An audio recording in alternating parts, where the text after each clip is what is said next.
Come in. Welcome. I'm E.G. Marshall. This is going to be a story that's almost unbelievable. Almost. A thing will happen which people, scientists included, will tell you cannot possibly happen. As your parents or grandparents were told that radio could not happen, television, heavier-than-air flight, and space travel could not happen. The thing is almost impossible. However, Kathy and Doug Sellers live in a middle-class suburb. Their neighbors are people to whom they say good morning, with whom they discuss the weather and the crabgrass. That's about the extent of the neighborliness. So that Doug is surprised this evening when Kathy says, "Early dinner tonight. We've been invited next door to spend the evening." Oh, the Carters, they invited us over? No, not the Carters. No, next door the other way, the Joneses. Well, they just moved in yesterday. I know you wouldn't think they'd be ready for guests so soon, but they're completely settled in. I never saw anything like it. How come you saw it in the first place? Well, I went over there. She's such a little thing. I just thought I'd go over and see if I could help. That was neighborly of you. Well, but there wasn't anything to help with. You like her? She's nice, yes. Her name's Tootie. Tootie? I said we'd come, okay? Oh, sure, of course. He's kind of funny looking. Well, they're quite small, both of them. Yeah, but he's got a big head. I know they can't help it, but somehow small people with big heads put me off.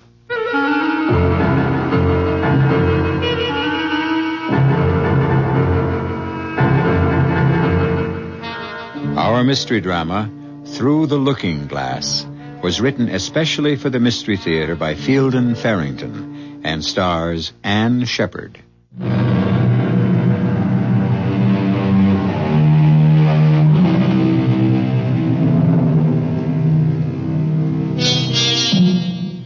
There is a certain excitement in meeting new people who may or may not turn out to be friends. Friendship, not to be confused with acquaintanceship, requires so many parallels of taste, viewpoints, needs, backgrounds, and the like, that it's quite remarkable we see as much of it as we do. Kathy and Doug Sellers are calling to spend an evening with two strangers who, obviously, would like to become friends. Hello, Kathy. Oh, I'm so glad you could both come. Hi, Tootie. This is my husband, Doug. Oh, how do you do? How do you do? Well, please come in. I want you to meet Sid. Sid? Oh, he's upstairs. Sometimes he's so slow getting ready for anything. Well, won't you sit down? You really are settled in, aren't you? It's very nice, too. Everything looks brand new. Oh, yes, it is. Well, can I get you a cup of coffee or... Oh, dear, I don't think we have anything to drink. I mean, like... coffee's fine. Hello down there. I'll be right with you. Sid, do we have any... You didn't get any whiskey or anything, did you? No, I'm sorry. I am sorry. I should have thought of that. We don't drink at all, you see. And it's just easy to forget. That's no excuse. I should have Oh, that's all right. We don't drink either. Not really. Hardly ever. You see, where we come from, people just don't drink. Ah.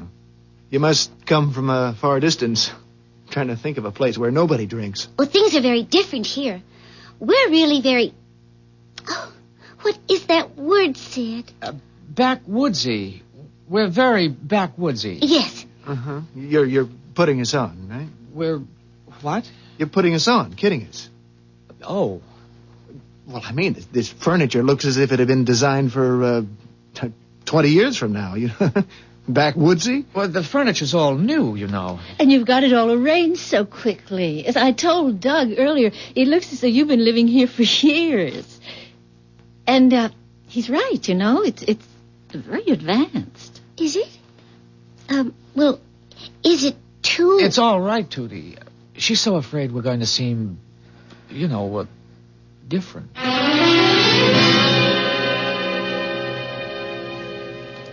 Doug, did you hear what Tootie just told me? Sid's in the same business you're in. No kidding. Are you an inventor, Doug? No, I'm more like a designer, actually. Internal combustion engines. Oh, we're not too far apart. As a matter of fact, I'm working on something right now that may put you out of business. Oh? What would that be? I've got a motor that's powered by solar energy. Oh. By sunlight? Just sunlight? Yes. Well, not the light itself, of course, by the emanations. Does it work? Oh, yes. Would you like to see it? See it? I've got a working model down in the basement. A solar energy motor in the basement? Oh, I see. It doesn't need the direct light. And besides, it stores. Do you want to see it? Aren't you afraid I'll steal it? I mean, if you've got a solar energy engine that really works... No, I'm not afraid. Now, please don't be offended. I've had to work out some pretty radical new mathematical concepts that, well, you wouldn't understand them just looking at the model. Nobody would. Okay. I'd love to see it. Good, come along. The good thing about it is you don't even need a sunny day. All you need is the sun on your side of the earth. Would you like more coffee? If Doug's anything like Sid, they'll be down there for hours. No, I don't think I could handle any more coffee, thank you. You're right about Doug, though. Where did Sid work before you came here? I mean, maybe he worked for somebody Doug knows. Well, he didn't actually work for anyone. He's always been just an inventor. Well, Doug knows so many people in the business. We moved around so much before we went to work for Driscoll Motors. I just thought we might have some mutual friends. No.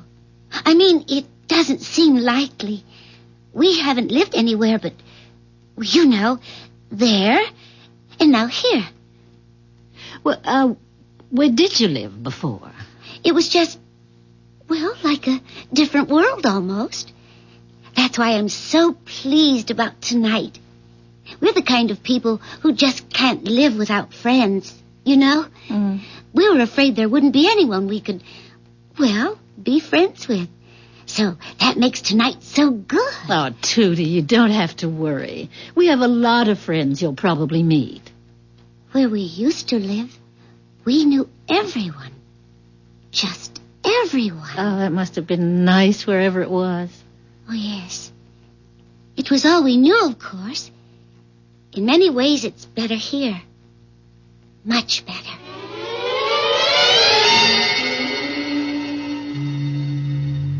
It's so quiet.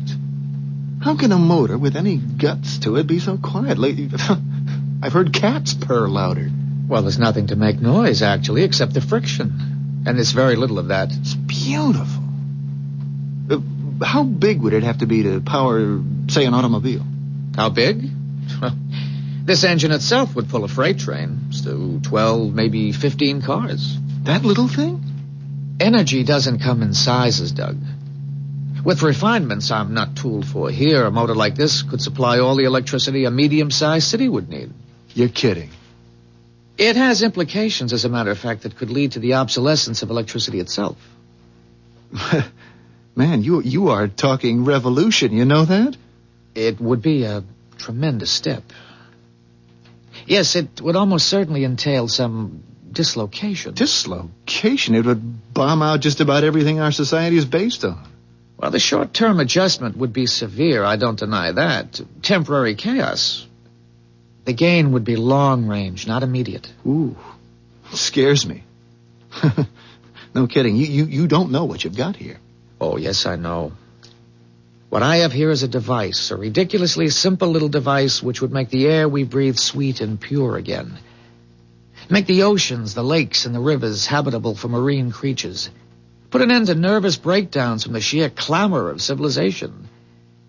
As you say, destroy everything today's society is based on. Well, today's society isn't exactly utopia, I know that, but, Sid, it's the only society we've got. Would you like to see the design on paper? Talk about the math involved. Well, you said I couldn't understand the math anyway. No. I said you couldn't understand it simply from looking at the motor. Actually, like the motor, the math is quite simple. I can't tell you how glad I am that you could come over and just You know, visit. I'm afraid I've talked too much shop to Doug, though. Huh? Oh, no, not at all. I'm sorry. I guess I'm sort of preoccupied. Dinner next time, all right? Okay. I'd love to watch that gadget of yours turn out a whole dinner. Let's go, Kathy. I mean, I do have to get to work early tomorrow. I'll be in touch, Sid, okay? Good night. Good night. Good night, and thanks again. Disapprove neighbors? What did you say, Tootie? I say disapprove. Oh, I'm sorry. We agreed not to speak that way. Not even when we're alone. Oh, I keep forgetting. Did you approve of the neighbors? Yes. On the whole, yes, I think so. What did you think of her? Well, it's hard to get used to these big, clumsy people, you know. But I rather liked her. She's a little inquisitive, but I guess that's natural. It's nothing I can't handle. He's a good man. He does have that stupid short-sightedness they all have. But I think he'll do.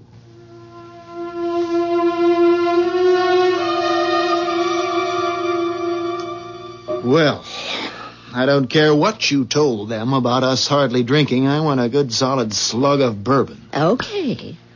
Something happened? What? Did he tell you where they're from? Where they moved here from? No, I don't think so. Well, she's a pretty close-mouthed one. Aren't you even going to put any water or anything with it? He's quite a guy, that Sid. How do you mean? But when Tootie... what kind of a name is that, anyway? Anyway, when she called him an inventor, she sure wasn't kidding. Did she say anything about where they came from? I told you I spent the whole evening trying to find out where they're from. But she's slippery as an eel. I didn't get to first base. People don't give things away. You have to be suspicious when a man wants to give something away. I think he was completely cracked, except that crazy math of his works. So does his engine. I don't have any idea what you're talking about. He wants to give it to me. Now, you can't tell me there isn't a catch in that somewhere. He just wants to give it to me. The whole thing, no strings attached. Give you what? Look, he's got this machine, this motor, this engine. Designed it, built it himself, he says, invented it. Draws its power from sunlight, sun rays. Now, there's a difference, and it's just gonna... it's gonna blow the whole world up, that's all. A bomb? You mean a bomb? Oh, no, just the opposite, I guess you could say, only... Good Lord, the mess it could make. It's like we made a wrong turn 100 years ago or so, all of us, our whole society, and what he wants to do is to back up and make the proper turn. But you just can't wipe out. It's a very scary thing. Kathy. What am I gonna do?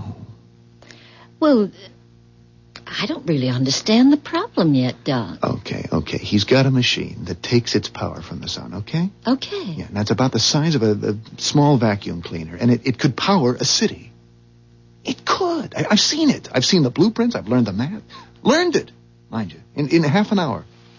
And all our old math, everything I spent my life learning, it's all just silly kid stuff. Did you say he wants to give all this to you? Now, figure what it means. Everything we know is down the drain. Just think about oil. You've got 50 billion or so barrels of oil tucked away, and you're using it to make the world market go where you want it to go. All of a sudden, your 50 billion barrels of oil aren't worth the price of half a dozen loaves of yesterday's bread. It's not going to make you happy. It's going to make you feel very, very restless and insecure. Or you manufacture, or all your money is in something or other power and light company, or you work in a gas station, or you're a coal miner, or I don't care, you're anything. Whatever you do for a living, it's dead. And Sid wants to give the damn thing to me. Maybe I don't blame him. Wouldn't there be a lot of money in it? For us? Millions. Oh, hell, more like billions. Take it. I'm not even sure money would have much value anymore. Apart from everything else, I've got this feeling I'm I'm being used.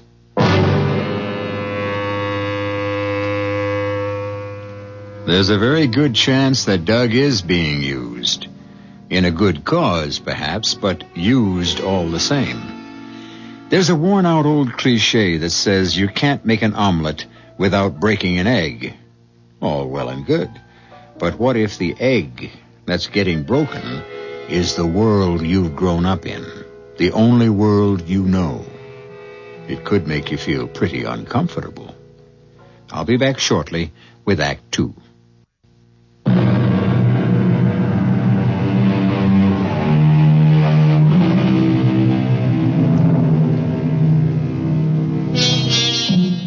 Doug Sellers didn't have a very good night's sleep. He and Kathy spent most of what was left of the night talking about their new next-door neighbors, Sid and Tootie Jones. That is an odd name, Tootie, isn't it? At any rate, Doug's mood isn't the best this morning. I'm going to have a talk with old Driscoll today. About Sid's gadget, the solar thing? About how hard the guy's working trying to give it away. There's something spooky about that. I don't like being spooked. You said Sid's crazy to give the thing away. Aren't you doing the same thing if you tell Mr. Driscoll? If I decide to take that nutty engine from Sid, and I haven't made my mind up yet. I couldn't possibly handle it on my own. It's going to take a lot of money to get a solar-powered motor in production. I'm not even sure Driscoll Motors is big enough. But won't you have to give some of it to Mr. Driscoll if you bring him into it? Only if I decide to accept from Sid. And if I do, the whole thing was a gift to me in the first place. Well, I just thought... Oh, well, you know best. If you want the truth, I don't know a damn thing. Except that I'm sitting on a keg of very high explosive, and it's making me very uneasy.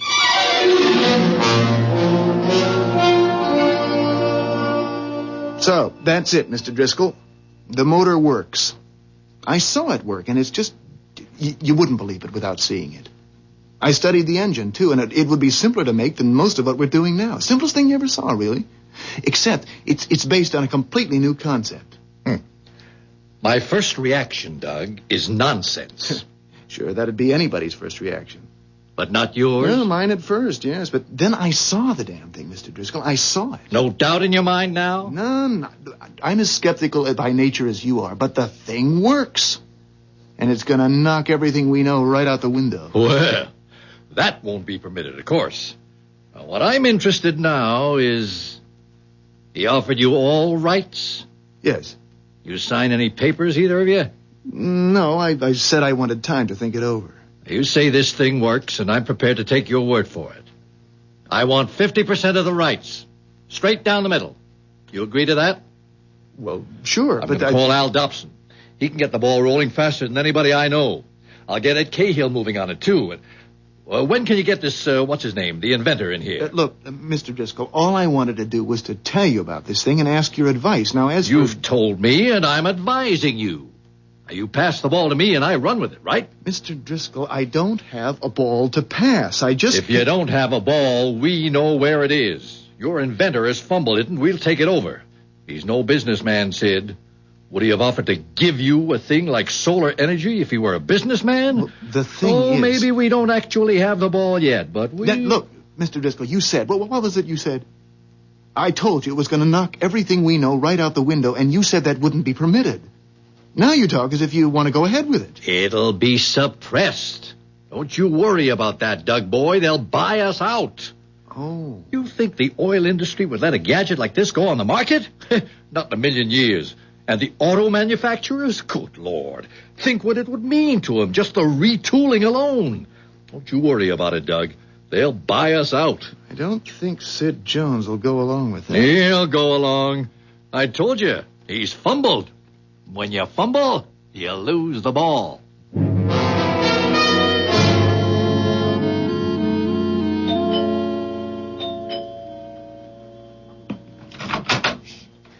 Oh, hello, Kathy. Hi. I washed the breakfast dishes, did 2 loads of laundry, and vacuumed the living room. I figured it was time to take a break. You mind? Oh, mind? No, I'm delighted. Come on in. Let's go in the sitting room. Living room. Oh, which do you call it? living room. It doesn't matter. Well, anyway, come on in and sit down. I didn't have anything to do either. I was just... Oh, I forgot to turn off the television. That's a television set? Oh, you know Sid. It's one of his inventions. He'll drive me crazy with his inventions one of these days. But the screen's the wrong shape. It's so big. It looks... What it looks like when you turn it off is a full-length mirror. Well, that's the idea, I guess. People would rather have a mirror in their sitting room than a box with that big blank screen staring at them. Oh, I don't know. I don't try to keep up with Sid's inventions. Doug says he's very good. Oh, yes. He's good. Doug says he's way ahead of his time. Ahead of his time? Yeah. You know, inventing things the world just isn't ready for yet. Like that solar energy thing. Well, he is very advanced in his thinking. Yes. Sid is very advanced. And he's worried about what do you call it? The ecology. Yeah. Tootie, Doug was very upset last night. Oh? Sid wanted to give him that solar energy thing. I mean, you just hand it over to him. Let him take out the patents and take all the credit and make all the money. Oh. Sid didn't tell me he'd gone that far. Why would anybody want to do a thing like that, Tootie? You know, it looks funny. Actually, how it looks to Doug is suspicious. Why doesn't Sid apply for the patents himself? That's what anybody else would do. He can't. He can't? We aren't American citizens. Well, I can't see what difference that would make, really. There are plenty of American patents held by people who are citizens of other countries. Doesn't Sid know that? Well, Kathy, I don't know exactly what they'd call us. Unregistered aliens. Something like that. We're actually not in the country legally. We don't have any papers or any of that. I see. Tootie, where are you from? I can't tell you. Maybe Sid will want to later on. I expect he will. But I'm afraid I've already told you more than he'd want me to right now. Damn it, Doug, what is this thing you've dumped in my lap? What do you mean? There's something mighty queer going on. I called Al Dobson and told him to get the ball rolling. Didn't tell him a damn thing except it was a solar-powered motor. And he had me back on the phone 20 minutes later. 20 minutes! Saying the thing was already out of hand and he had to know more. Out of hand? They want it. Everybody wants it.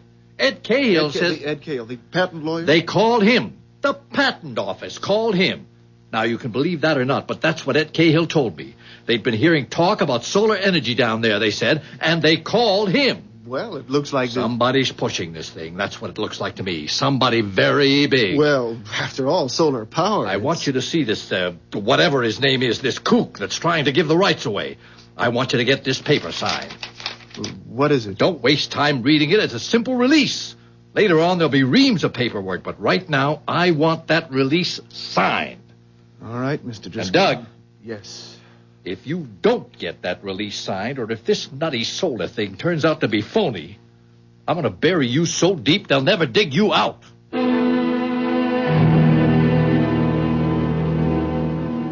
should never have talked to Driscoll about Sid's invention.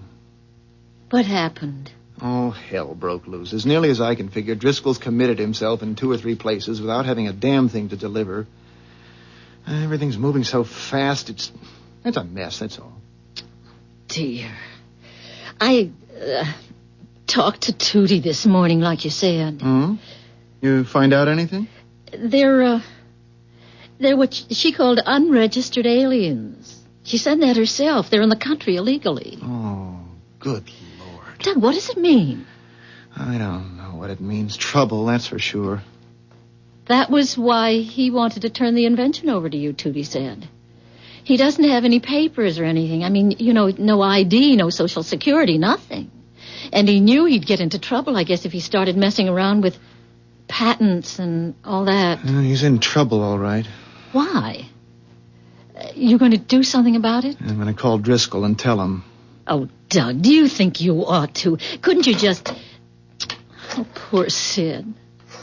What about him, Doug? I'm afraid that'll just have to be his problem. I've got a couple of my own. Well, but do you have to tell Mr. Driscoll? Look, I've been working for Driscoll for over 8 years. I'm one of the top men in the company. I met Sid for the first time last night. Now, which one am I supposed to be loyal to?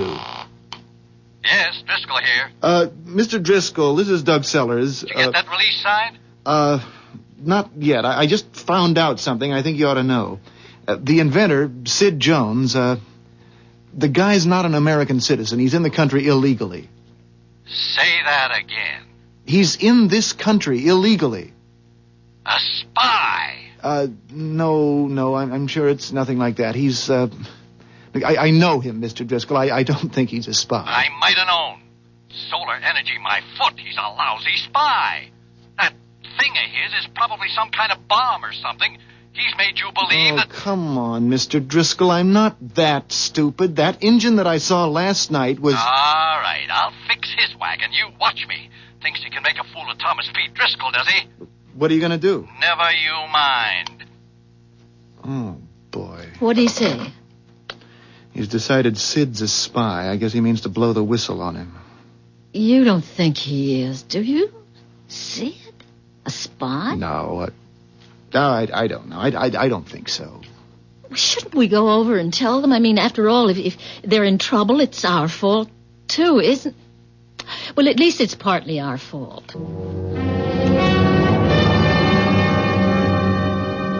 Yes, things seem to be moving along very nicely. Nicely? Sid, he thinks you're a spy. Oh, Tootie, I'm sorry, but... Well, I always tell Doug everything, you know. It's all right, Kathy. Oh, please don't feel badly about it, either of you. It's all right. The patent office was interested, you say. That sounds very good. Don't you think you ought to... Look, I mean, old Driscoll is going to do something. And that's for sure. And if you're not in this country legally... It's all right, Doug. Really it is. Did you say this Mr. Driscoll gave you a paper he wanted me to sign? Well, yes. Do you have it with you? Yes.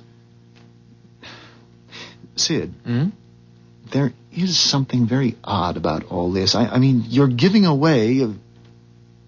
Sid, do you realize what you're giving away? Yes. What? Tell them, Sid. Don't you think they have a right to know after all that's happened? Yes. I want to show you something, Doug. You and Kathy. Oh, the TV.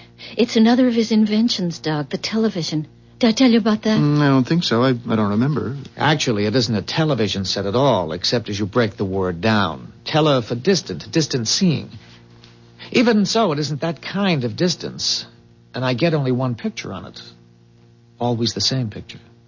Only one picture? Yes, I'll show you. That's the picture. Oh, it's not very pretty, is it? Looks more like a moonscape than anything else. Except for those mounds or domes or whatever they are scattered around. How come it's black and white? There isn't any color there, Doug. In the scene we're watching, you'd see it if there were. It's just gray. There's no color at all. Is it a movie? A science fiction movie or something like that? Oh, no. It's quite real. Well, it can't be the moon unless the other side has put domes up there and we don't know about it. No, it isn't the moon. Tell them, Sid. It's our home. Tootie's and mine. That's where we came from. That's where we've always lived.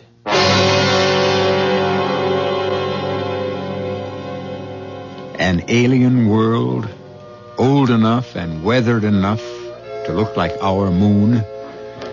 Well, we've all heard or read stories about such places. That was fiction, of course. But it hasn't been so very long since it was only in fiction that men put on spacesuits and blasted off from Earth and later walked on the moon. Today's science fiction has an unsettling way of becoming tomorrow's fact. I'll return shortly with Act 3.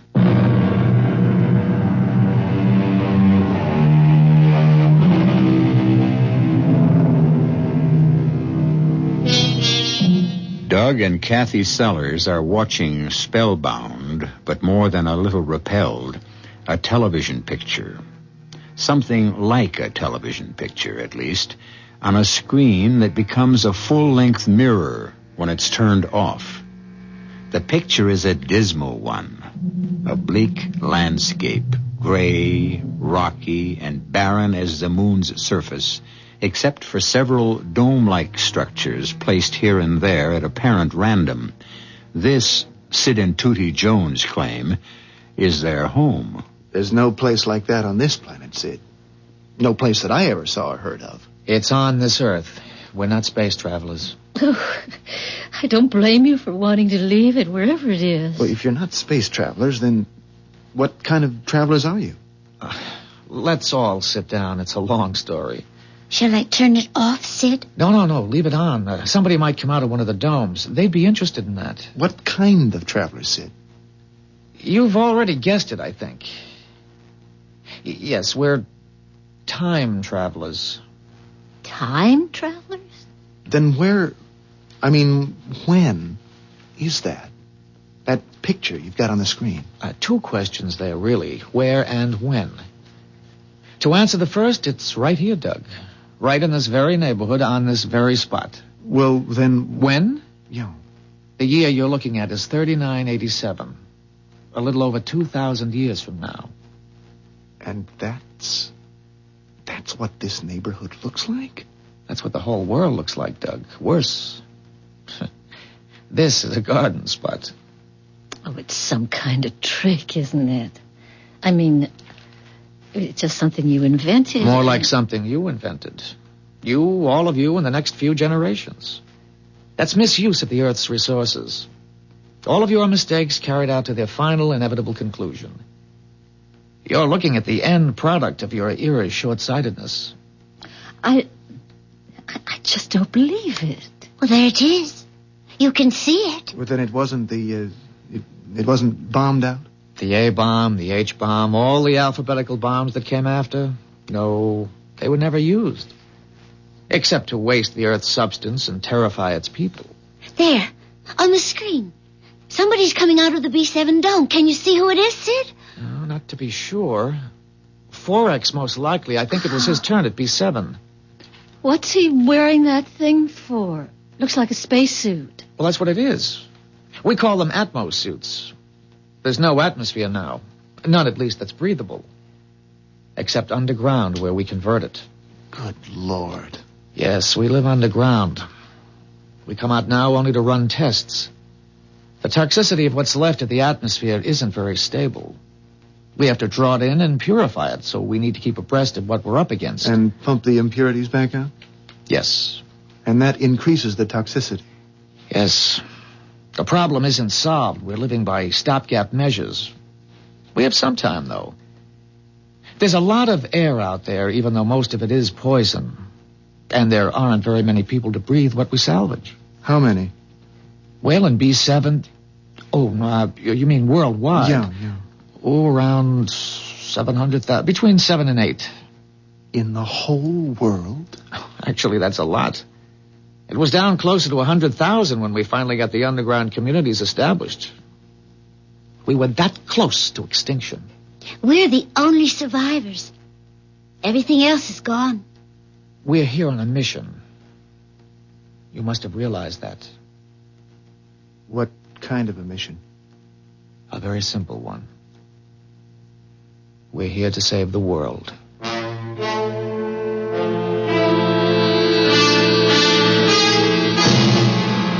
Sergeant Wilson. Yeah, I want to talk to the chief of police. Guy's out of town. What can I do for you? Listen, I'm Thomas P. Driscoll of Driscoll Motors. I want to report a spy. Report a spy.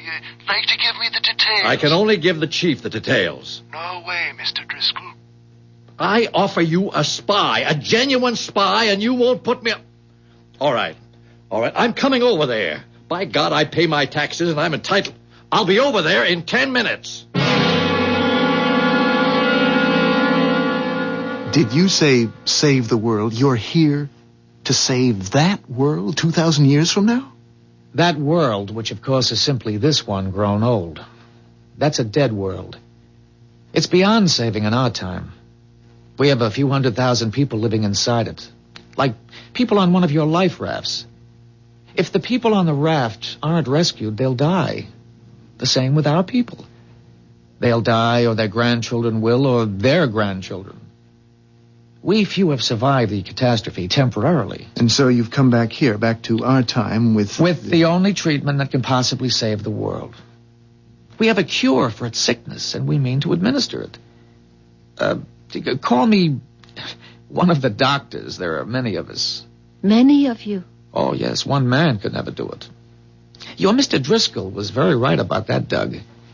We have many people in this time, some of them in very high places where pressure can be applied, where red tape can be bypassed. Speaking of Driscoll, Sid, I think you ought to... Don't worry about it. It isn't important. Now, will you let me sign that paper he gave you? All right. I've read that the people of your time set great store by pieces of paper with signatures on them. What are these numbers you put under the signature? Oh, that's just to make it thoroughly legal. That's my designation in my own time. 6D48M. We have numbers instead of names, although we still use nicknames. Mine actually is Sid from 6D. My designation is 2T93K. Tootie. 2T. That's kind of a cute name, though, once you get used to it. Well, if you had time travel, I mean, why did you wait until the world got into such a state? Time translation is a relatively recent discovery. But why this particular time? I mean, why not earlier or later? Oh, no, irreversible damage has been done at this time. As a matter of fact, it was at this time and point that the depletion of resources began accelerating so rapidly that it got out of control. Any later would have been too late. Well, much earlier, you wouldn't have had the technology needed to use what we wanted to give you. I hope I haven't spoiled it for you. For all of us. No. If it doesn't work, it's nobody's fault but my own. I made the decisions. It was my assignment.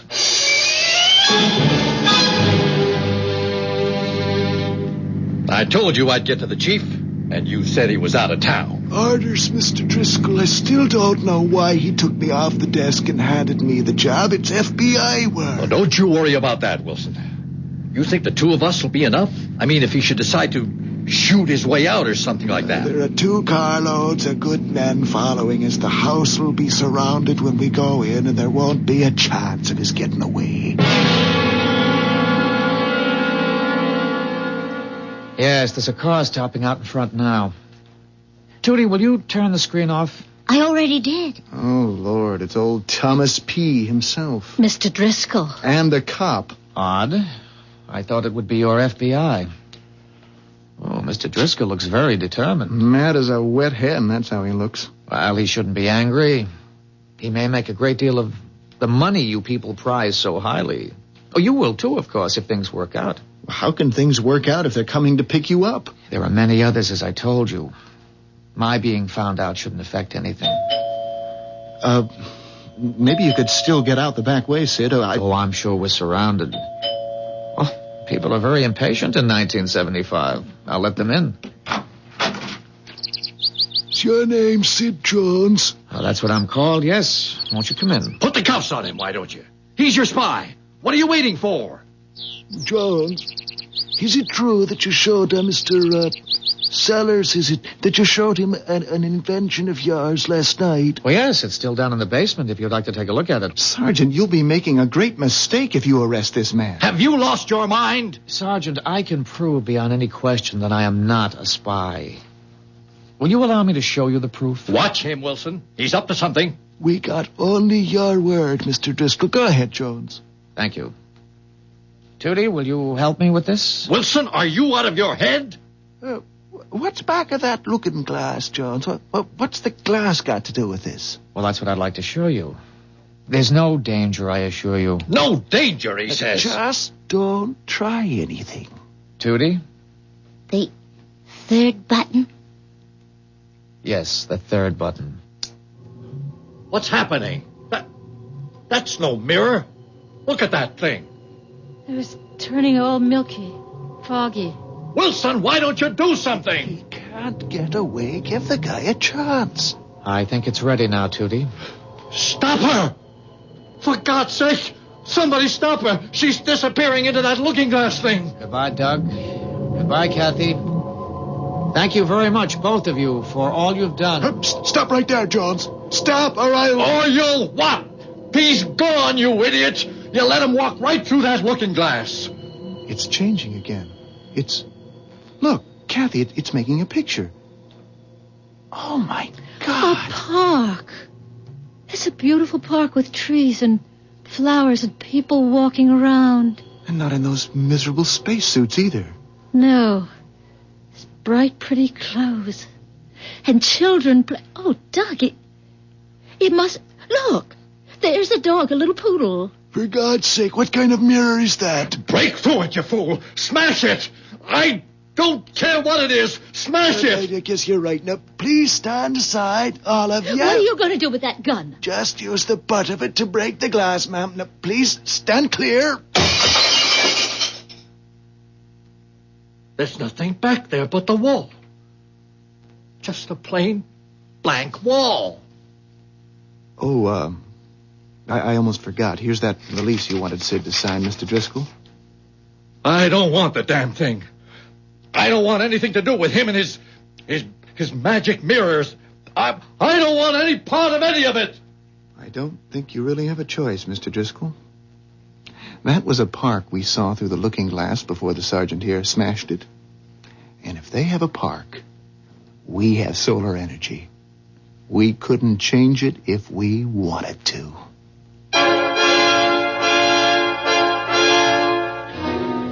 A park where there was a desolate wasteland only a few minutes ago. But wait, it wasn't a few minutes ago at all, was it? It was over 2,000 years in the future. And what this implies is that there are at least two quite different futures, both possible, which in turn implies that we have, at this exact point in world history, reached a crossroad.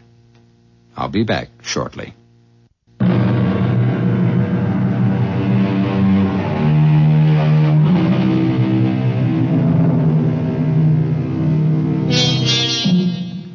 Perhaps we shouldn't be surprised if one day, before too terribly long, we hear that solar energy is in the process of being harnessed. In any case, I believe that 6D48M, alias Sid Jones, has given us something to think about. Let's hope the right people do the right kind of thinking. Our cast included Ann Shepard, Jack Grimes, Evie Juster, Russell Horton, and Ken Harvey. The entire production was under the direction of Hyman Brown. This is E.G. Marshall inviting you to return to our Mystery Theater for another adventure in the macabre. Until next time, pleasant dreams.